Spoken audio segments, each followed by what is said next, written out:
Hey everyone, welcome back to On Purpose, the #1 health podcast in the world. Thanks to each and every single one of you that come back every week to listen, learn, and grow. Now, today's guest is someone that we've been in touch with for a while. I've been wanting to speak to her, and I couldn't be more excited to welcome to the podcast Corinne Foxx, an actress, producer, activist, and CEO. She was the executive producer of the Netflix comedy series Dad, Stop Embarrassing Me, which was inspired by her relationship with her dad, Jamie Foxx, who also starred in the series. She's also filming a key recurring role for the second season of the Hulu comedy series Dollface, that me and my wife have been watching, and she's also the co-host and DJ on the hit Fox television show Beat Shazam. In August 2020, she launched her own podcast alongside her best friend called Am I Doing This Right?, which acts as a guidebook for young people on how to kickstart their adulthood, which I love listening to. Corinne, welcome to the podcast. Hello. First of all, I love the way you said adulthood. Adult. How do you say it? Adult. Adult. Yeah, no, we don't say adulthood. No, you guys say it the right way, 100%. Do we say it the right way? I'm not sure. I mean, I think so. Yeah, we had movies named, so we had Kidulthood, Adulthood. Have you ever seen any of these movies? No, I've never heard of they're that. actually really good. They're all about the street culture in London. So. Oh, no, I've never heard of it. I forgot that. Yeah, I'm really happy when I get reminded that I still have my British accent. Because all my Brit friends are constantly teasing me that I've lost it. Really? Yes. No, I mean, it goes far in America. We're like, what? British accent? Like, I could listen to you all day. Hearing that intro, I'm like, can you read that to me every morning? Please, please. Well, for me, it's the other way around, because every time I hear something in an American accent, it sounds authoritative. It sounds like a TED talk. Really? Yes, because I grew up when I stepped foot in New York City, when I first moved to America 5 years ago, I was like, I'm in a movie. Because to me, everything looks like a set, because I grew up watching American television. No, that makes sense. Yeah. I mean, New York, when you go to New York, it really does feel like that. Like, it really holds up. And when you come to LA, you're like, wait, what? Like, it's not as beautiful as there's some grimy areas where you're like, this doesn't have that magical New Yorkness to it. Yeah. Well, you were just saying you loved London. I love Tell London. me about your experiences in London. You were there for a movie, you said. I filmed my movie 47 Meters Down Uncaged, which is a shark movie, but we filmed in these huge tanks in London. But London is my... What do you mean? Explain. Like, tanks. Please. Yeah, please. So the entire movie is set underwater. First of all, I lied to the director and told him I knew how to swim when I didn't know how to swim. And but yeah, they built these huge tanks where they had these really intricate sets underwater, and we were scuba diving in the movie. We get lost in these caves, and so we spent months under the surface of the water. So we'd go into work at 6 a.m. It was dark. Go underwater, see no light, then come up at like 8 p.m. And I didn't see the sun for months. Wow. I know. And I'd have like a little light in my trailer, those like little UV lights, because I was like, this is going to like negatively affect my mental health. So I was like, I would sit and like roast in front of the light at my lunch break. Wait, you actually didn't see the sun? Oh, no, I actually didn't for months. And they did that as part of getting you into character? No. It was just because we had to shoot underwater. So you go inside, you'd go underwater, you'd come out, it'd be dark, then you'd go do it the next day. And so it was like... Yeah, I don't know if I'll ever shoot a movie underwater again. I feel like I got my the taste of it from that. That's the last time you lied about being able to swim. Yeah, I'm gonna be truthful. It was my first role, so I was like, I'll do anything. You're like, oh yeah, I can totally swim. I'm such a great swimmer. And then they throw you in the tank the first day, and you're doggy paddling, and they're like, wait, did we cast the wrong girl? So wait, how quick is that learning curve? Because when you're swimming for your life, it's pretty quick. It's pretty quick. No, I mean, I had to pass the swim test. The first day I didn't pass it. And they were like, Corinne, get it together. I was just dating my boyfriend at the time, and he's like a lifeguard, like a certified, whatever. And so he was like, okay, these are the techniques to use. He was sending me YouTube videos. And the next day I went and I passed the swim test, and they're like, okay, you can now shoot the movie. I love that. Yeah, so your boyfriend's like, this is how you pretend to be able to do front stroke. This is backstroke. No, it was literally treading water. It was how to tread water YouTube videos. Wow, I love that. That's amazing. What gave you the courage and confidence to be able to say you could do something and then figure it out? Because I think that mindset often works against us. Like, people have imposter syndrome, or they feel I can't do it, so I can't even put my foot forward. What gave you the confidence to say, I can do that and I'll figure it out, which you did? I do suffer from imposter syndrome a lot.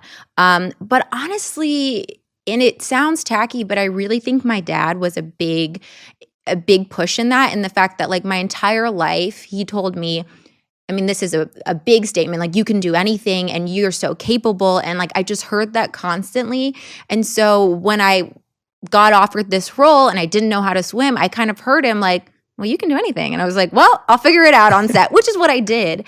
But it was instilled this confidence that like I was capable at a young age. And so I felt confident to do it. What was your first experience of that when going back with that father-daughter relationship? Like, when was the first time you felt you were hearing that from him?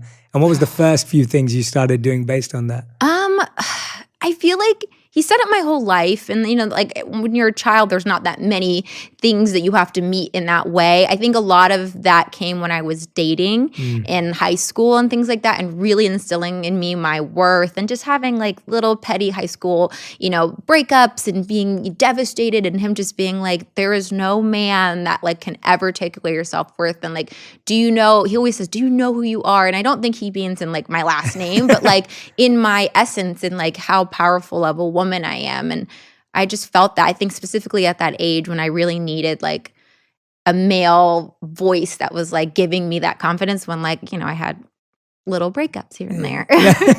Well, you are definitely a powerful person. Thank you. You're doing so many incredible things. You are producing, you're an activist, you host your own podcast. Tell us about what are you doing to balance all of that? Because I find that especially in, your generation, my generation, there's this ambition and drive to do a lot of things. Yeah. But when you turn it from idea into implementation, things get real. Yeah. How have you managed to be able to dabble in so many things, but still, figure yourself out? It was tough. And there was recently I realized, okay, there's a lot on my plate and there's a lot of different hats I wear and people. I have to be the producer, and then I have to be the actor, and then I have to be the host, and then I have to be, this, that. And I realized, okay, like I can't do all of this by myself. So I actually this year got a life coach. And I don't know if you've ever had one, been one. I feel like you could be one. I'm a life coach, and we have our own certification school too. Yeah, I was going to say, okay, totally you're definitely a life coach. Yeah. But really just having someone sit down with me and prioritize, okay, like what do you want to accomplish first? And like, how do we get there? And making deadlines and making, I think it's just hard when you have so many passions to figure out like, where do I start? And it's easy to start a bunch of little things and then not really get to the end of them. And so I really needed that structure. So I meet with her every week. We go over my priorities. We figure out what days I'm going to do what. That's a big one, is scheduling in like, I will send this email at this time. I will do this, because things back up, and it's so easy to get behind. So she's been a godsend, and her plus my therapist equals healthy Corinne. See, I love that. So I actually want to dive into that, because I think today we're hearing a lot of people you hear say, well, I was speaking to my therapist, and you just said that obviously you've been figuring out life with your life coach and planning and scheduling. Tell me how you find therapists and coaches help you personally differently. And like you just said now, that healthy Corinne equals life coach plus therapist, which I love. What are they bringing to you that's different from each other? Because I think we're living at a time where people are kind of becoming aware therapy is. Yeah. But I still feel like coaching is an unknown art. Yeah, I really didn't even, when I went looking for a life coach, didn't really know even what I was looking for. I just knew I had this need that with my therapist, we go through trauma, we go through, my emotional states and how to like overcome some things. And then I felt like I needed somebody to help me, not an assistant in a way, but someone who was just helping me prioritize, all of these projects I had. So I feel like there's like a type A, type B side to, like my therapist is for my type B creative side that's messy and all over the place. And then my type A side is like my life coach who's like, let's schedule and plan everything. Yeah, I love that. I've always seen it as therapists help us make sense of what's going on. And then coaches help us make things happen. Yes, that's a great, simpler way to say it. Yeah, yes. And it's this idea of like therapists, they help us unpack our past. They help us untangle what's going on. They help us really move on from our past. And then coaches help you go, well, where do you want to be? Yes. Let's use your present to get there. 100%. And I encourage everyone to have both coaches and therapists in their life, because I think that's a brilliant, what even urged you to go out there? Like, how did you think about that. What was going on in your life where you were like, I need help in my life? Because I think asking for help or looking for help, either from family or friends, sometimes we could even get in our own way. I was speaking to a friend the other day, and he was telling me how someone in his life, just no matter how much he's trying to support or facilitate, that person won't accept help. How do you feel we can all open up to accept more help in our life and know that it's okay to want help? I think it's a self-worth thing. You know, I feel like a lot of people don't feel worthy of help or don't want to be a burden. And I think for me, I mean, when I was diagnosed with an anxiety disorder at age 14, I was the type of person where I was like, I want to go to therapist. I want to do workbooks. I was just very much so like, I don't want to be held back by this. And so I think I applied that later on in life when I was realizing, okay, I'm feeling confused. I'm feeling lost. I don't know where to start. I don't know how to finish things. Like now I need a different form of help. And so I feel like I was just someone who naturally gravitated towards that. But I do think it's about feeling worthy and feeling deserving of help and eliminating that feeling of being a burden on someone else. Absolutely. I love that. That's such a thoughtful answer. Thank you for that, because I think so many people right now are going to be listening to what you just said. And I'm hoping that if you listen deeply to what Corinne just said, that's going to urge you to break through that. Yeah. And on the other side of it, I think people love offering help. You know, people want to feel needed and want to feel purposeful. And so you're also giving, you know, people an opportunity to show up for you. Yeah, I think giving and getting are both privileges, right? Yeah. It's like that idea of if you have something to give and you're able to give, that's an honor. Yeah. And for someone else to have someone to give that's ready to receive, that's an honor too. And I think you forget that. So I love that. You spoke earlier about your father and the advice he gave you and how that's kept you going. But then you also have a show called Dad, Stop Embarrassing Me. So dad's on one end, it's like, oh, Dad gave me this really good advice. Yeah. And that's like, Dad, stop embarrassing me. How many times have you felt both those emotions in the same day? Every day, every single day. No, I mean, my dad and I have such a funny like yin yang relationship where he is this like over the top performative guy who's drawing attention to himself all the time. And I was, you know, more reserved and quiet growing up. And so that was just this perfect storm for him to embarrass me. And because he's drawing attention to himself all the time, when you're a teenage girl, that's the last thing you ever want your dad to do, regardless of if he's famous or not. You want your dad to fly under the radar. And so we had all these funny moments of like him doing too much or showing up at like my cheerleading game wearing like super tight clothes and me being like, that's so embarrassing. And so we just wrote episodes and pitched it to Netflix and they loved it. And so it was such a cathartic thing for the both of us because at the time I was really embarrassed. You know, it wasn't a joke at the time. When you're 16, 17, it feels like the end of the world.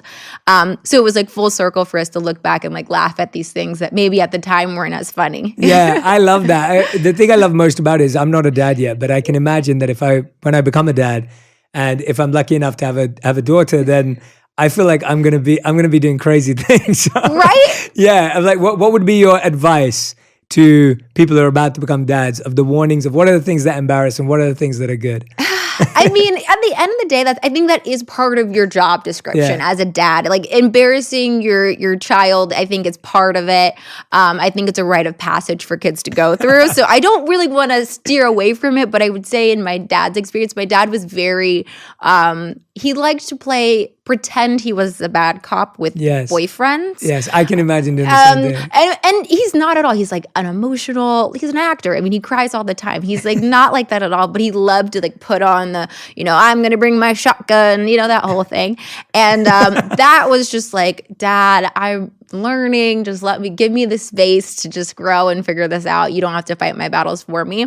We have an episode in the show. It's episode 2, I think, where he goes like knocking on the boyfriend's door with all of his friends. And he really did that in real life to my high school boyfriend. He went knocking on his door to try to, I don't know, scare him off. I don't know what he wanted to do. I was like, that's amazing. Yeah. What do you think it is when, as kids, I feel like when we're growing up, sometimes we're embarrassed of them, sometimes we're embarrassed for them, sometimes we're embarrassed for ourselves. But then as we grow older, I feel like a lot of us develop a sense of gratitude and connection.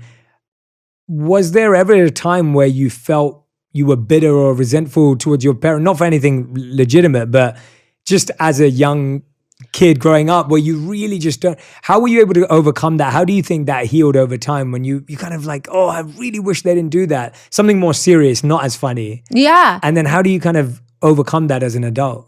Yeah. Well, my dad just put out a book, but he talks about in the book, we went to therapy together when I was in high school or maybe in college, because we were kind of butting heads a lot, and I felt like he really didn't understand me. And so I feel like for me, I was really lucky because both my parents listened to me and they were able to like at least let me have my platform, even if they didn't understand. And I think it's very normal as a kid to go through the like, my parents don't get me and they don't get what I want to do. And we definitely had those moments where, you know, and it's funny to say this, but going to college, my dad went to college but didn't graduate. So he didn't really understand like how impactful that was going to be for me. And that was actually a point of contention for us where I was like, I'm going to college. And he's like, why? You don't have to go. Like, you can just get into the industry. And I was like, no, this is what I want to do and I need you to respect this, which sounds crazy to be telling a parent that, but he didn't really understand. And those were times where I was like, you just have to listen to me. And then when I graduated, he was like crying and he was like, oh my God, like, of course, this is such a huge accomplishment. And I just didn't understand like what this meant to you. And I do now. Yeah. Wow. I love that. Thank you for sharing that. Mm-hmm. Yeah. It's so interesting to just hear about relationships and ups and downs, because I think everyone's kind of on their own journey and everyone who's listening and watching has a different experience or position with their family. And I think hearing this, I think what I've always found that when I hear about positive experiences of parenting or anything, I always think for people, I'm like, if you didn't get that, try and be that. Yes. And that's how you also get to experience that. Because I think about them, like there may be a lot of people listening going, well, I didn't get that. I wish I had that. And I'm like, but then we can have that opportunity to go and be that and try and have that experience that way so that you still get to experience it in your life. Yeah. And I mean, I think that just goes to so many other things too, like healing your own trauma so that you don't, you know, continue to pass it on to, you know, generations. And I feel like our generation is a lot more aware of, you know, our mental health and the things that have happened to us and like healing them now so we don't pass them on later, you know? Yeah. Well, thank you for including me in your generation. You're much younger than me. I don't think so. I'm like, yes. You're a millennial. Yes. Okay, we're millennials. Okay. All right. Okay. But that's a great segue, because months ago you posted on your Instagram, Corinne's Guide to Wellness. Yeah. And I loved that. And I loved what you were sharing there. I wanted to know, where did you come up with that list from and how did it develop? And why did you feel the need to share it too? Because I think that was so powerful that you did that.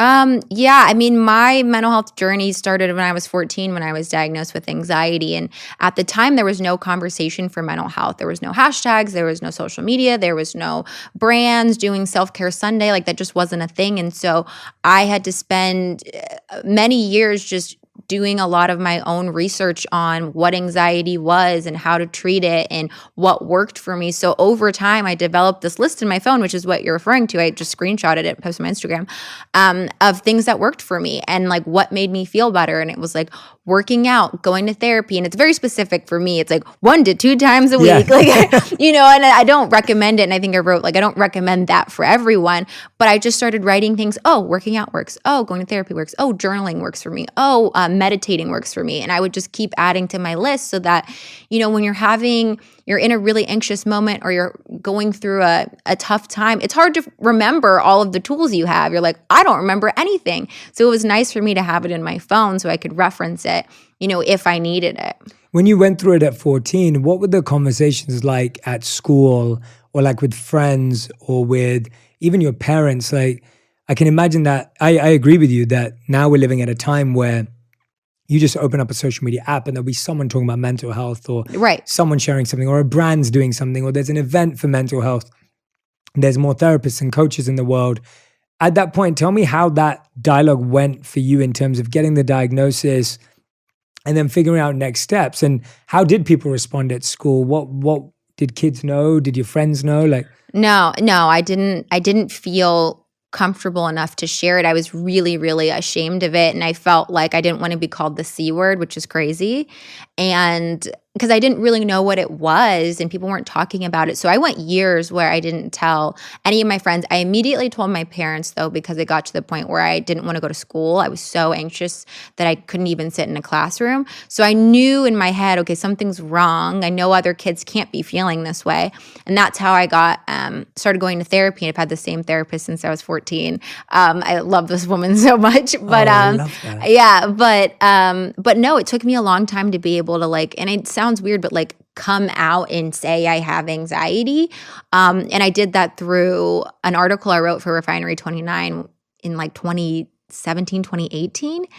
And I was terrified. I was really terrified to tell the world that I had anxiety, which sounds great, not to use the C word, but it sounds, unbelievable now because there's so much of a conversation for it. Yeah, absolutely. And what were you experiencing then? Like when you said you were anxious to go to school, what did that feel like and what did that mean at that time for you? There was a lot of physical anxiety symptoms. So it was like my palms were sweating, my heart's beating out of my chest. I keep thinking that a plane is going to hit the school. Wow. Like these irrational fears and thoughts and panic attacks and things like that. I struggled with panic disorder for a long time. 75% of mental health conditions start between the age of 14 and 24. So I was like right on par, like 14 years old, it just, showed up and I've been in therapy ever since. Yeah, no, but it's incredible that you've been able to find the advice, seek the advice, build it, then be honest about sharing it, especially at a time when it is hard as a 14-year-old to not know what's going on. Then you can't talk to your friends about it because you don't know how they're going to react and what words they're going to use. And then you've got the added challenge of like, well, now my parents know because they have to know. And where's this going? But it sounds like when I look at that Corinne's Guide to Wellness and I look at things like socializing with friends twice a week, right? You all said giving back once a month, which I want to dive into some of those. But I love what you said. And you said it so simply, but it's actually so profound. You just said,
I was creating a toolkit for myself because when you're feeling anxious, you forget what to do. Oh, yeah. But then when you go to your toolkit, you're like, oh, this is the stuff I need to do. Mm-hmm. And I think that's such a great way of putting it for anyone and everyone. It's like you have to create a guide when you're not experiencing anxiety so that when you're in anxiety, you know what to look at. Exactly. Let's dive into some of those. When you say socializing with friends twice a week, what was the type of socializing that helped you relieve anxiety versus what type of socializing actually created more of it? Right. Like being in college and going to a college party maybe isn't the type of socializing that's going to relieve anxiety, but like meaningful conversations, movie nights, going out to dinner, just being with like a close-knit group of friends. That definitely doesn't refer to just like hitting the town. Maybe that works for some people. Again, it's like for me, but for me, it was just having real conversations and just, being in company. I think when you feel anxious or depressed, you tend to go inward. And I realized, okay, I have to force myself to go outwards, when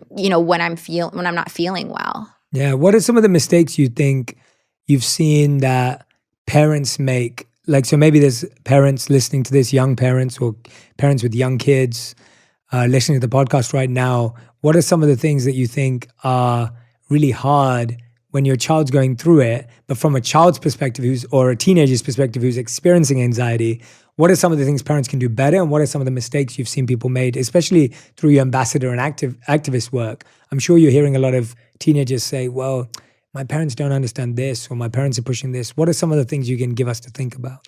I mean, I'm not a parent, so I don't know. I think what my parents did really great is hearing me and then, coming up like, what are we going to do now? And making me feel like really safe in the fact that they were going to, find me someone to talk to and like, get me there and things like that. But I also really wanted to go to therapy. And so I don't know if like forcing a child who's not ready, I saw that with other friends of mine really backfire and put a bad taste in their mouth for therapy later on. And so I think it's really like just being present, listening to what your child needs. And if they're coming to you, like feeling honored because it takes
a lot to share with your parents, especially at that age when you are kind of starting to really want your own independence. It's like, now I have to lean on my parents more. Yeah.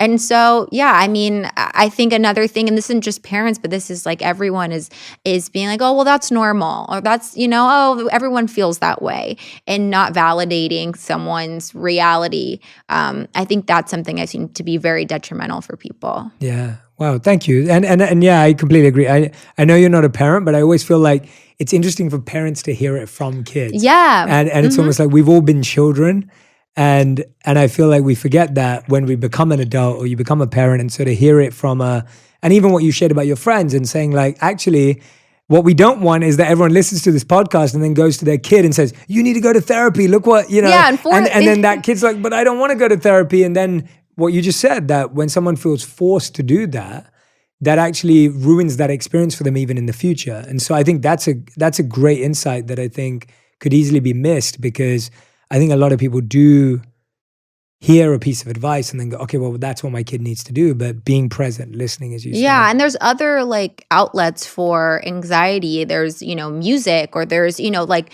there's other things. Like I really loved journaling as a kid. Like I just grew up doing it. I still do it now. And like that was so cathartic for me and almost as healing as therapy. And so like if that's not the thing, and this is the whole thing when I talk about mental health, it's trial and error, right? Like it doesn't work for everyone. And so you have to try one thing and be like, oh, okay, that didn't work. Let me try this. And that's how my list was created, was I did a million other things besides the 10 things on there that didn't work. Yes. Yeah, exactly. Me and my wife actually started a new, I don't know, maybe when this is out, it will already be out, maybe not. We've been doing a new series of doing things together that's meant to relieve your anxiety. Oh my gosh, that's so great. Yeah, okay. And so we went last week, this video's not out yet, but we went to a break room. I don't know if you've ever been to a break room. Oh, where you hit things. Where you hit things. So we were not feeling stressed or anxious that day. And actually being with my wife is like one of my favorite things. Like I love filming with her. I'm always just like, if I could just be with you all day, it'd be amazing. And so we're off there to this rage room to break stuff. Yeah. And we walk into this room and it literally feels like I'm in a set of the movie Saw. Oh my gosh, yes, I know exactly what you're talking about. And so you walk in and then you see all these like computers there, there's bottles, there's everything. And then there's like all these different baseball bats and lead pipes and all this kind of stuff. You don't want to be in there with the wrong person. Yeah, you don't want to be in there. And the thing is, you know what was really interesting? Me and my wife went in there and we walked out feeling more anxious than we did walking in, because we realized that we don't like breaking stuff during that. But even if I was stressed, I was like, I don't really want to break stuff. We were like, my wife's holding the bottle, and you know what my wife's like. And she's holding a bottle and she's like, She doesn't want to break it. Yeah, I think I do the same way. And then I'm like trying to break stuff, and I'm using all my force, but I'm like, this is not making me happy. It's actually giving me anxiety. And then I read a study afterwards that said, if you're anxious before, it relieves it. But if you're not anxious before, it creates it. And I was like, I should have known this before.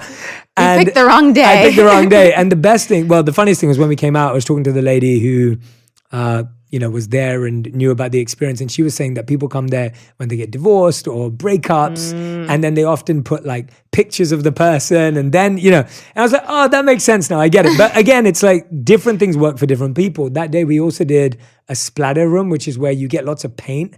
And you get to paint canvases. You get to paint that's walls. cool. And it was so fun. Like we were both just like, I would do this every week because it was so nice to make a mess without it having any repercussions. Right. Like, that's what that it's like a room is different type of mess than the one before. Totally. And no, I will say though, for one of my self-care tools is like whenever I had a breakup, I always took up boxing at that time. Okay. And and it was very cathartic. You picture your ex's face and you just punch it, And so, but exactly when you're in that space, when you need that outlet, it makes sense. But when you're just going in, it's like, this feels not good to me. Yeah, exactly. Going to a more beautiful one, giving back once a month. I wanted to ask you about that. Like, first of all, when did you discover that was something that really helped you? And give me some examples of the things you've done over time, especially when you were younger and now today as well. Like, what are some of the things that you've done that you felt were really a big part of that giving back that made a difference? Yeah, I mean, my philanthropic work and my advocacy work is some of my favorite work that I do. And so because I am an ambassador for NAMI, the National Alliance on Mental Illness, and because I work with other organizations, like I get to do that on a large scale.